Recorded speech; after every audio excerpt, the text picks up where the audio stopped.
Hey guys, my name is Yona Like Wisdom and this is a guide to Olympic diving.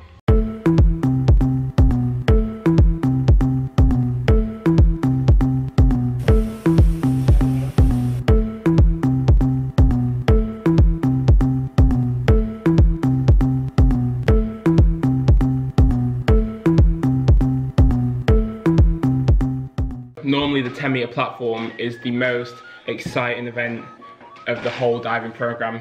They're usually some unbelievable dives, very difficult dives, amazing rip entries, and the crowd loves seeing that. This event is the foundation on which our sport was built. It was originally called fancy diving. It was held for the first time in the Olympic Games in 1904. Women's diving was introduced in 1912 and that only started on platform. The height of the 10 meter is the equivalent to 2 double-decker buses stacked on top of each other and then a car on top of that. So imagine how high that is. I've said many times in this series how my platform career ended pretty soon. So to help me talk about this event, I have an actual platform diver with me, Dom BEDGGOOD. Dom, what made you choose 10 meter over 3 meter? Well, when I first started diving, I was a gymnast and I'd done gym for about 10 plus years. And so my strengths in gym were floor and high bar. So that's the spinning and twisting. So that linked really well with diving. I guess I started out as everyone else does on 3 meter and then quickly went up to 10 meter. Probably because they were kind of molding me to do synchro with Matt Mitchum, who was the 2008 Beijing Olympic champion on 10 meter.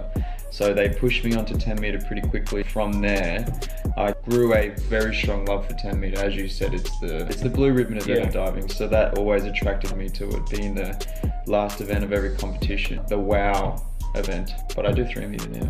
A little bit, yeah. I do a little bit of both now, trying to. Once again, similar to 1 meter, men must select 6 dives and women must select 5 dives, but this time on 10 meter, you have to use all the diving groups. Men have to do a forward, back, reverse, inward, twist, and arm stand, whereas women only have to cover 5 of the groups, so they get to skip one of the 6 groups. Tell me what your best event was to date. Internationally or state? You can go both. My best competition was the 2017 World Trials. I actually hit my PB. I went 5:21, so for a platform diver, that's pretty good. That means you're up there kind of in the top 6 in the world. So if you really want to chase the medals, then that 5:20 area, you need to be hitting pretty consistently. My first comp actually I did with my new coach, who was Yona's old coach, 80, was in Kazan World Series 2017. We actually hit an international PB, which is about 487. So in a World Series event, that's pretty good to go in, considering it's the world's best at competing at this. So you have your Tom Daly's, your Chen Aizens, your world Olympic champions, and the standard is very high. So to be able to compete in that gives a good indication of where you hold yourself in the world rankings. Speaking of Chen Aizen, he's the actual Olympic champion at the moment. He has the record for the highest score in the Olympic Games, which he got in the final of Rio when he scored 585.3 points, which is ridiculous. Freak. Stepping up on that, Tom Daly, which he also mentioned, has the highest score at a World Championship, so probably the highest official world record, when he scored 590.95 in Budapest in 2017. But the unofficial world record is held by Yang Jian of China, when he scored 616 points at the London World Series in 2014, including the highest individual score on one dive when he scored 123, which I've mentioned many times before, on his 4-4.5 pike. In the current format, no female diver has scored higher than Ren Chan of China when she scored 454.65 at the 2016 World Cup. Across her list, the lowest score she got was an 8.5, and she got 1. All the other scores were 9s, 9.5s, and 10s. Put that into perspective, if a man scores that on 10, you're pretty happy. Pretty happy. We get 455, you're like, that's pretty good. Yeah. She does it with 1 less dive. Literally, it's phenomenal.